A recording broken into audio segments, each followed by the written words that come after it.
د ایران په دغه جنگ کې د امریکا F-15 طیاره ولویده او د دوی یو پیلوټ ورک سو. نو امریکا No Man Left Behind Rescue Operation شروع کړي.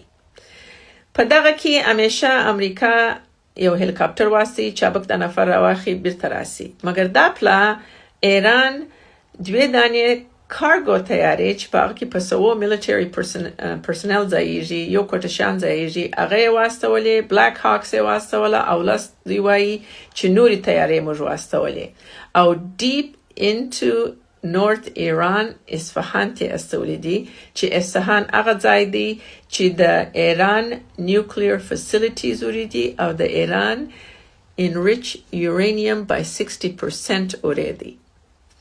نو اوس ایران وایي موږ د دوی ګره تیارې ور خراب کړې، مګر امریکا وایي موږ خپل تیارې خراب کړې. او دغه درمخه چې دغه ګراوند اپریشن کې دی 12 سینیئر ملټری افیسرز دغه ریټایر کړه، د کار یې وایستله. نو اوس تاسې دوه سره جمع کړئ چې دا څه شي وو. ورځ په ورځ دنیا دغه ته ګوري، دا د امریکا ملټری ټاکټکس ته ګوري او دنیا خپله په دا سیاسي شانو پوهیږي چې څه شي کیږي، څه شي نه کیږي، څه شي نوم ورکوي، څه شي ته بیا څه رقم په میډیا کې نیریټیو ورکوي. نو اوس تاسې ماته ووایاست چې په ډیپ انمي هاسټایل ټریټوري کې دغه په نورث کې دی اصفهان، په دغه کې امریکا هلته چې شي کوله 200 کیلومتره د دغه پیلوټ څه لیري. دا خو ګرده دنیا دا پوښتنې کوي، اوس زه کوم سبا ته کوي، بل سبا بل څوک کوي.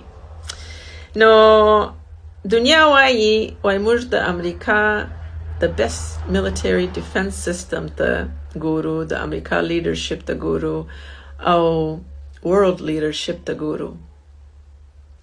تاسې اوس په دا کې څه وایاست؟